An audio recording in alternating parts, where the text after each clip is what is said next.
নমস্কার বন্ধুরা, welcome to Mansi home diaries. কেমন আছো সবাই? আশা করি সবাই ভালো আছো। তো আজকে দেখো আমি তোমাদের জন্য অতি সাধারণ একটা রেসিপি, কিন্তু খেতে দুর্দান্ত একটা রেসিপি আমি নিয়ে চলে এসেছি। পমফ্রেট মাছের ঝাল। তার জন্য দেখো এখানে আমি বেশ কিছু গোটা পমফ্রেট মাছ নিয়ে নিয়েছি। এবার এই মাছগুলোকে আমি পরিষ্কার করে ধুয়ে নিয়েছি। তারপরে এই মাছগুলোতে আমি নুন আর হলুদ মাখিয়ে নেব। নুন আর হলুদটা খুব ভালো করে হাত দিয়ে একদম ঘষে ঘষে মাখিয়ে নিতে হবে, যাতে মাছের গায়ে ভালো করে নুন হলুদটা লেগে যায়। দেখো আমি কত ভালো করে মাখানোর চেষ্টা করছি। অবশ্য আমার অন্য হাতে ক্যামেরা আছে, সেই জন্য একটু অসুবিধা হচ্ছে। এদিকে দেখো একটা মিক্সিং জারে আমি নিয়ে নিয়েছি বেশ কয়েকটা কাঁচা লঙ্কা, সর্ষে আর পোস্ত। আর এর ভেতরে আমি নিয়ে নিয়েছি দেখো একটা টমেটো, কারণ আমি একসাথে সবগুলো পেস্ট করে নেব। এবার এটা আমি নিয়ে রাখলাম পেস্ট করার জন্য। এদিকে দেখো গ্যাসে আমি একটা কড়াই বসিয়ে নিয়েছি। কড়াইটা গরম হওয়ার জন্য অপেক্ষা করছি। তো কড়াইটা গরম হোক। কড়াইটা গরম হয়ে গিয়েছে। এবার দেখো আমি কড়াইয়ের ভেতরে দিয়ে দিলাম কিছুটা তেল। এখানে আমি বন্ধুরা সর্ষের তেল ব্যবহার করছি। তো তোমরা যদি পারো অবশ্যই সর্ষের তেল ব্যবহার করবে, কারণ সর্ষের তেলের সঙ্গে এই মাছের টেস্টটা আরও ভালো আসে। হ্যাঁ, যদি কোনো প্রবলেম থাকে তাহলে তোমরা সাদা তেলেও করতে পারো। তো আমি এটা সর্ষের তেলেই রান্না করছি। দেখো মাছটা আমি এবার তেলের ভেতর দিয়ে দিচ্ছি। তেলটা যখন গরম হয়ে গিয়েছে মাছটা আমি দিয়ে দেব। এবার সব মাছগুলো আমি এইভাবেই ভেজে নেব। দেখো মাছটা আমার ভাজা হচ্ছে।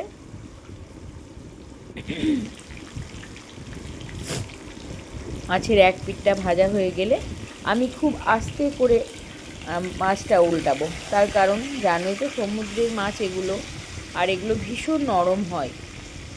তো যদি তাড়াহুড়ো করে মাছটা উল্টাতে যাই তাহলে মাছটা একদম ভেঙে যাবে। দেখো আমার মাছটা বেশ সুন্দর লাল করে ভাজা হয়ে গিয়েছে মাছগুলো। এবার এই মাছগুলো আমি একটা পাত্রে তুলে নেব। আর এইভাবেই আমি যতগুলো মাছ আছে সবগুলোকে একইভাবে ভেজে নেব। এবার দেখো তেলটা গরমই আছে। এবার এই তেলের ভেতরে আমি দিয়ে দেব কালো জিরে ফোড়নে। তারপর আমি দিয়ে দেব পেঁয়াজ। এখানে আমি কালো জিরেটা দিয়েছি, কিন্তু কোনো কারণে আমার ভিডিওটা মিস হয়ে গিয়েছে, সে কারণে তোমাদেরকে আমি কালো জিরে দেওয়াটা আমি দেখাতে পারিনি। কিন্তু কালো জিরে দেওয়ার পর এই যে পেঁয়াজটা দিয়ে নিয়েছি, খুব সামান্য একটু পেঁয়াজ কেটে নিয়েছি কুচি করে। পেঁয়াজটা বেশ ভালো কুচি, একদম ছোটো ছোটো করে কাটতে হবে, যাতে তেলে দেওয়ার কিছুক্ষণ পর পেঁয়াজটা একদম নরম হয়ে যায়। তো দেখো আমি পেঁয়াজটা এখানে খুবই ছোটো ছোটো করে কেটে নিয়েছি, যার জন্য তেলে দিয়েছি। এবার তেলে দিয়ে একটু সামান্য নাড়াচাড়া করে পেঁয়াজের কালারটা যখন একটু হালকা বাদামি হয়ে যাবে, তখন এই যে তোমাদেরকে দেখিয়েছিলাম আমি যে সর্ষে পোস্ত কাঁচা লঙ্কা টমেটো মিক্সিং জারে আমি পেস্ট করে নিয়েছি, এবং সেটাকে আমি খুব ভালো করে ছেঁকে নিয়েছি। কারণ ওই যে খোসাগুলো থাকলে ভালো লাগে না, আর হ্যাঁ ওটা খাওয়াও ভালো না, শরীরের পক্ষে অনেক রকম প্রবলেম হয়।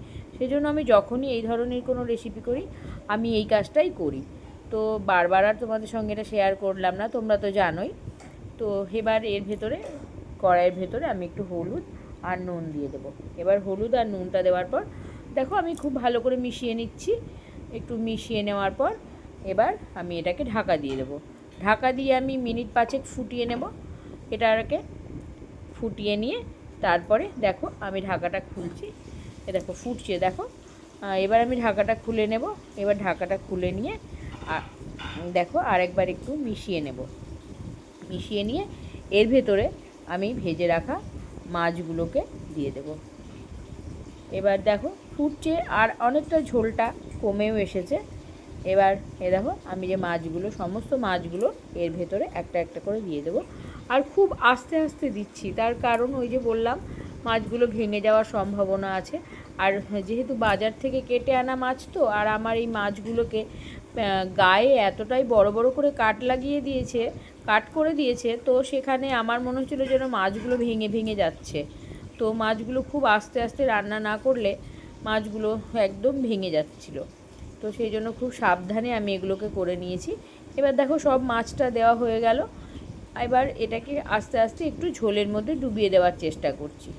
দেখো সব মাছগুলোই মোটামুটি আমার ঝোলের মধ্যে ডুবে গিয়েছে। এইবার আবার আমি এটাকে একটু ঢাকা দিয়ে 5 মিনিট মতো রান্না করে নেব। তাতে আমার মাছের ভেতরে ঝোলটাও ঢুকে যাবে এবং মাছটাও সেদ্ধ হয়ে যাবে। তো খুব বেশি রাখা যাবে না, মাছ তাহলে ভেঙে যেতে পারে। সেই জন্য আমি এই 4 থেকে 5 মিনিট মতো এখানে আমি মাছটাকে ফুটিয়ে নিয়েছি। দেখো 5 মিনিট পর আমি ঢাকাটা খুলেছি, এই যে ফাইনাল লুকটা দেখা যাচ্ছে। মাছের কালারটাও খুব সুন্দর হয়েছে। তো এবার আমি দেখো মাছটা ঝোলটাও অনেকটা টেনে এসেছে।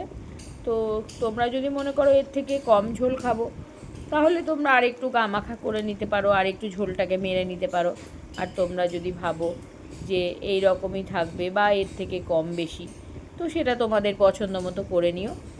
আর ওপর থেকে দেখো আমি একটু লেবু চিপে দিলাম, যেহেতু লেবু আর এই যে কয়েকটা চেরা কাঁচা লঙ্কা আমি এর ভেতরে দিয়ে দিলাম।